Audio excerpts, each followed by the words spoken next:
বাস্তব জীবন সত্যি ভীষণ কঠিন। কোনো কিছুকে স্বপ্নরূপে দেখা এবং সেটাকে বাস্তবায়ন করা, এই দুটো জিনিসই ভিন্ন। তবুও আমরা প্রতিদিন স্বপ্ন দেখি এবং সেটাকে বাস্তবে রূপান্তরিত করার প্রচেষ্টায় লেগে পড়ি প্রতিদিন ঘুম থেকে উঠে। তবে সেই লড়াইয়ের সঙ্গে সঙ্গে চলে আসে দায়িত্ববোধ এবং প্রাত্যহিক জীবনের কর্তব্য, প্রতিদিনকার কাজ। সেগুলোকে সামলে রেখে তারপর সমস্ত কিছু করা। কিছু কিছু সময় সেগুলোই সম্পূর্ণ করতে করতে স্বপ্নগুলো স্বপ্নই থেকে যায়, বাস্তবে কখনো পরিণত হয় না। তবুও মানুষ লড়াই করে চলে সেই স্বপ্নগুলোকে বাস্তবে রূপান্তরিত করার জন্য। আর সেই লড়াই আমি বর্তমানে করছি, প্রত্যেক দিন নিজের সঙ্গে যুদ্ধ করছি। ভীষণ কঠিন। যখন সেই দায়িত্ববোধ মাথায় থাকে তখন স্বপ্নের কথা জানলা দিয়ে পালায়।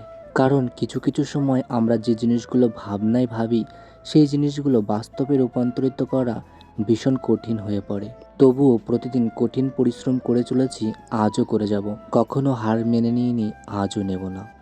তবে তোমাদের আমি একটা কথাই বলতে চাই, কখনো আমার ভুল ত্রুটি হলে তোমরা আমাকে নিজের মানুষ মনে করে আমাকে বলো, আমাকে বুঝিয়ে দিও, তাহলে বড্ড ভালো হয়। আজ কিছু মাংস এনে রান্না করছিলাম, তবে মাংস যখন কষাচ্ছিলাম ভাইকে বললাম কোথাও যাস না, চলে গেল। যাই হোক, আমি একটা খেলাম, ওর জন্য একটা রেখে দিলাম। উনুনটা এখনো ঠিক করা হয়নি, তবে প্রতিদিন গ্যাসে রান্না করাটা তো ঠিক না। যাই হোক, একটা সময় বের করে সবটা ঠিক করব, কাউকে ডেকেই হোক বা নিজেই করি। দোকানে চলে গেছিলাম গরম মশলা আনতে, তখন তো আমার বড্ড বিরক্ত লাগছিল। ভাই থাকলে বলতাম এক দৌড় দিয়ে নিয়ে আসতো, তবে উনুনে রান্না চাপানো অবস্থায় আমাকে যেতে হয়েছে। যাই হোক, রান্না বান্না করে ফেলেছি। তারপর ভাই যখন এলো তখন ওকে একটু বকা দিলাম। কি করব বলো, এত গরমে বাইরে যেতে মানা করি তবুও চলে যায়। আর রাগও লাগে, আর কতক্ষণই বা ওকে রাগ দেখাবো। একটু বকা দিই, তারপর আবার কাছে ডেকে আদর করি। বললাম রান্নাটা কেমন হয়েছে, ভাই তো বলল খুব ভালো। যাই হোক, রান্না বান্না করে খাওয়া দাওয়া করছি।